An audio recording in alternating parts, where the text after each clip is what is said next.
ಈಗ ಒಬ್ಬಂಟಿ ಅಲ್ಲ, ಅವನೀಗ ಸಂಸಾರಿ, ಜೊತೆಗೆ ಹೆಂಡತಿ ಇದ್ದಾಳೆ. ನನಗೇನಾಗಿದೆ ನೋಡಬೇಕು ಅನ್ಸಿದ ತಕ್ಷಣ ಈಗ ಹಿಂದೂ ಮುಂದೆ ಯೋಚನೆ ಮಾಡದೆ ಬಂದ್ಬಿಟ್ನಲ್ಲ. ಸದ್ಯ ಬಾಗಿಲು ತಟ್ಟಿ ತಪ್ಪು ಮಾಡಲಿಲ್ಲ.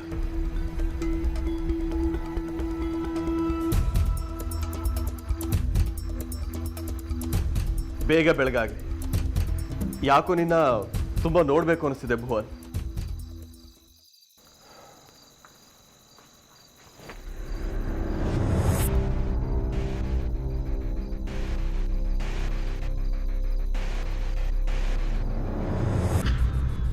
ಅರೆ ಭುವನ್, ಇವನು ಹೊರಗೆ ಯಾಕೆ ಮಲ್ಕೊಂಡಿದ್ದಾನೆ?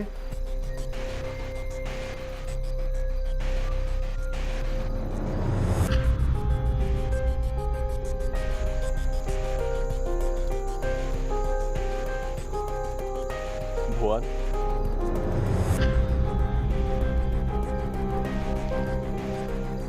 ಏ ಭುವನ್,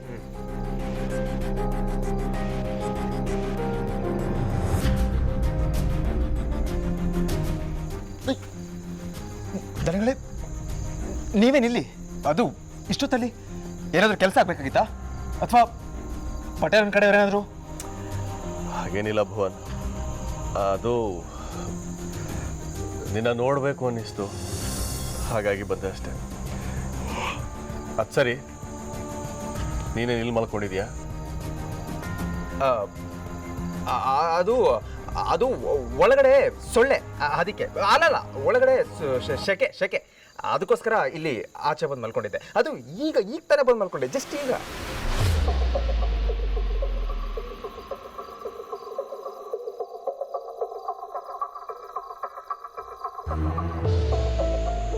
ಏನು ಸೊಳ್ಳೆ ಸೆಕೆ ಅಂತ ಏನೇನೋ ಹೇಳ್ತಾ ಇದೀಯಾ? ಯಾಕೆ ಊರ್ಮಿಳ ಹತ್ರ ಜಗಳ ಏನಾರು ಮಾಡ್ಕೊಂಡ್ಯಾ? ಚಚೆ ಇಲ್ಲಪ್ಪ, ನಾನೇ ಅವ್ಳ ಜೊತೆ ಜಗಳ ಮಾಡ್ಕೊಳ್ಳಿ. ಅದು ರೂಮ್ ಚಿಕ್ಕದಲ್ಲ, ಶೆಕೆ ಜಾಸ್ತಿ, ಅದಕ್ಕೆ ಒಂದ್ಸಲ ಹೊರಗಡೆ ಮಲ್ಕೊಂಡು ನೋಡೋಣ ಅಂತ ಅನ್ಕೊಂಡೆ ಅಷ್ಟೇ. ಅದಕ್ಕೆ ಇವಾಗ ತಾನೇ ಜಸ್ಟ್ ಬಂದೆ ಅಷ್ಟೇ. ನೋಡು ಭುವನ್, ರಾತ್ರಿ ಇಷ್ಟೊತ್ತಿನಲ್ಲಿ ಹೊರಗಡೆ ಮಲಗೋದಾಗ್ಲಿ, ಹೊತ್ತಲ್ದೊತ್ತಿನಲ್ಲಿ ಹೊರಗಡೆ ಸುತ್ತಾಡೋದಾಗ್ಲಿ, ಇದು ಯಾವುದು ಸರಿಯಲ್ಲ. ಊರಿನ ಪರಿಸ್ಥಿತಿ ಸರಿ ಇಲ್ಲ ಅಂತ ನಿನಗೂ ಗೊತ್ತು. ನಾನು ನಿನಗೆ ಇದನ್ನ ವಿವರಿಸಿ ಹೇಳಬೇಕಾಗಿಲ್ಲ. ಅಲ್ಲ, ಇಷ್ಟೊತ್ತಲ್ಲಿ ಯಾರು ಬರ್ತಾರೆ? ಹಾಗೆಲ್ಲ ಹೇಳಿದ್ನಲ್ಲ ಬೇಡ ಅಂತೇಳಿ. ನಡಿ, ಒಳಗಡೆ ಹೋಗಿ ಮಲಕು.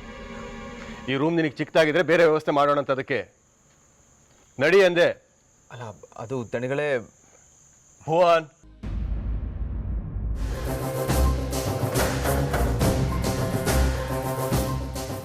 ಲೊಕೇಶನ್ ಶಿಫ್ಟ್ ಮಾಡೋದು ಕಾಡಿಗೆ.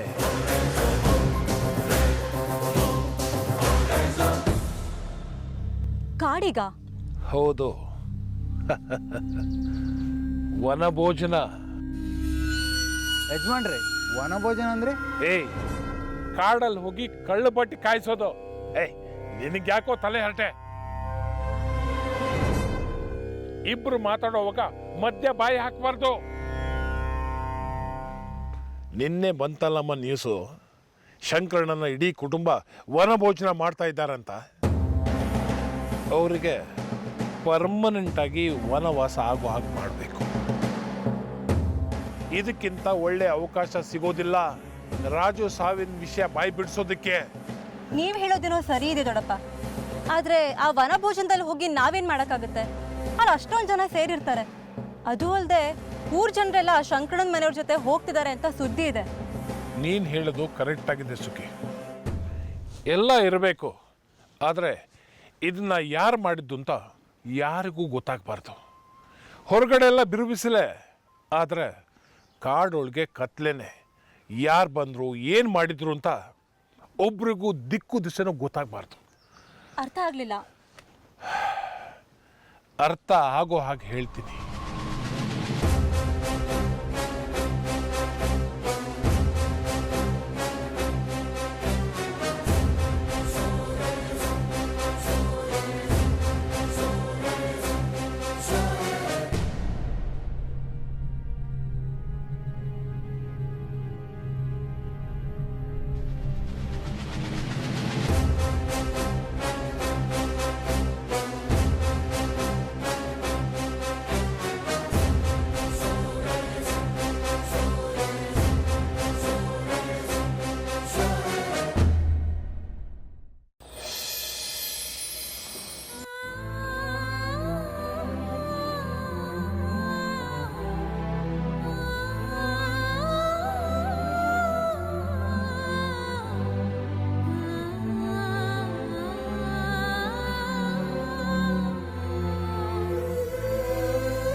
ಛೇ, ಯಾಕೆ ಹೀಗೆಲ್ಲ ಆಗೋಯ್ತು?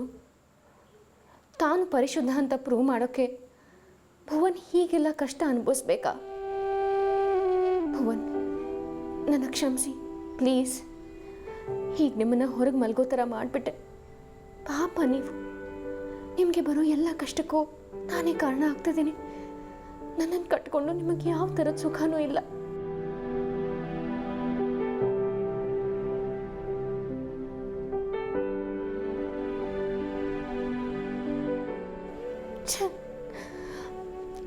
ಆದರೆ ಇದನ್ನೆಲ್ಲ ಹೇಗಾದರೂ ತಡಿಲೇಬೇಕು.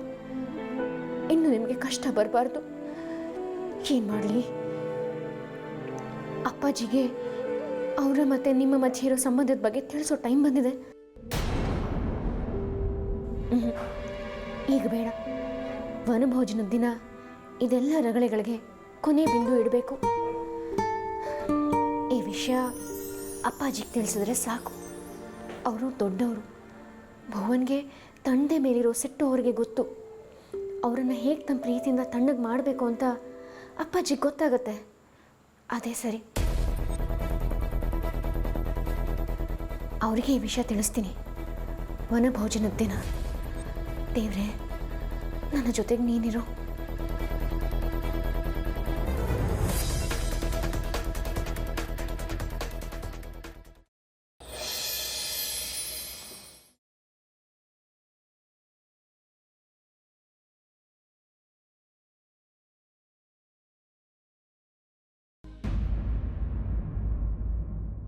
ಊರ್ಮಿಳಾ, ಊರ್ಮಿಳಾ, ಊರ್ಮಿಳಾ, ಊರ್ಮಿಳಾ. ರೀ, ಏನು ಅಂದ್ರೆ ಏನ್ರಿ ಇದು? ಹಾಳೆ ಟೋಪಿ ಎಲ್ಲ ಹಾಕೊಂಡು ಕೂದಲು ಉದ್ರೋಗುತ್ತೆ ಅಷ್ಟೇ. ಸಿಟಿಲಿದ್ದಾಗ ಇದಕ್ಕೆ ಅಂತ ನೀವು ಹೆಲ್ಮೆಟು ಹಾಕ್ತಿರ್ಲಿಲ್ಲ, ನೆನ್ಪಿದ್ಯಾ? ಇದನ್ನೆಲ್ಲ ಯಾವಾಗ ಕೇಳ್ದೆ ನಿಂಗೆ ಇವಾಗ? ಆದ್ರೂ ರೀ, ನಿಮ್ಮ ಹೇರ್ ಸ್ಟೈಲು ಸೂಪರು. ಈ ಹೇರ್ ಸ್ಟೈಲ್ ನೋಡಿ ತಾನೆ ನಾನು ನಿಮ್ಮ ಬಲೆಗೆ ಬಿದ್ದಿದ್ದು. ನೋಡೋರು ಬೇಡ, ಸುಮ್ಮನೆ ತಲೆ ತಿನ್ಬೇಡ. ನೀನು ಇಲ್ಲಿಗೆ ಯಾವ ದುರುದ್ದೇಶ ಇಟ್ಕೊಂಡ್ಬಂದಿದ್ಯೋ ನನಗಂತೂ ಗೊತ್ತಿಲ್ಲ. ಆದರೆ ಅದು ಯಾವುದೂ ಆಗೋದಿಲ್ಲ. ಸುಮ್ಮನೆ ಹೋಗ್ತಾ ಇರೋ.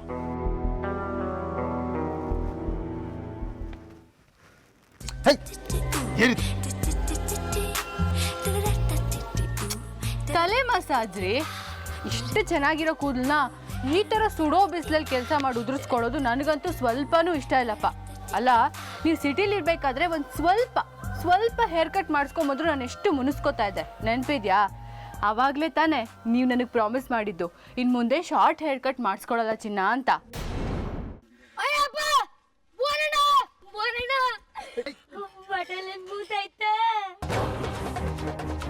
ಇಲ್ಲಿಂದ ಹೋದ್ಮೇಲೆ ಇದು ಹಿಂದೆ ಇರೋ ರಹಸ್ಯನ ಏನು ಅಂತ ತಿಳ್ಕೊಬೇಕು. ಈ ಭೂತ ಚೇಷ್ಟೆ ಅಥವಾ ಈ ಶ್ರದ್ಧಾ ಶ್ರದ್ಧಾ ಶ್ರದ್ಧಾ